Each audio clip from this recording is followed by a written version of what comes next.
আপনাদেরকে একটা কথা এর একটি জিনিস দেখাচ্ছি।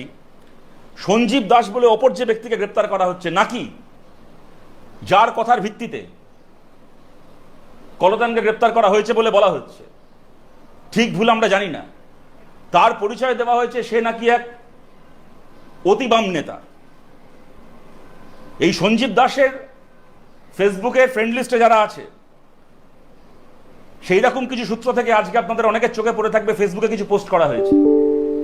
সঞ্জীব দাসের একটি ফেসবুক পোস্ট 21শে সেপ্টেম্বর 2017 সালে করা, যেখানে তিনি পার্থ চট্টোপাধ্যায়ের ছবি পোস্ট করে লিখেছিলেন মাই গডফাদার। আমরা জানতে চাই এই যে ব্যক্তি সঞ্জীব দাসের গডফাদার, ইনি কি মাও সেতুং না কিষাণজি? ইনি তো পার্থ চট্টোপাধ্যায়। ইনি কবে থেকে অতিবামদের গডফাদার হওয়া শুরু করলেন? সুতরাং আমরা পরিষ্কার এই কথা বলছি যে পাড়ার একটা তৃণমূলের ছেলেকে ডেকে এনে, পাড়ার একটা তৃণমূলের চ্যাংড়া ছেলেকে ধরে তাকে দিয়ে মিথ্যে সাক্ষ্য আদায় করিয়ে তাকে অতিবাম সাজিয়ে আমাদের পার্টির এক নেতাকে গ্রেপ্তার করা থেকে শুরু করে এই আন্দোলনকে কালিমালিপ্ত করার চেষ্টা করা হচ্ছে। কে এই সঞ্জীব দাসের কি পরিচয়? কোন অতিবাম সংগঠনের সে সদস্য?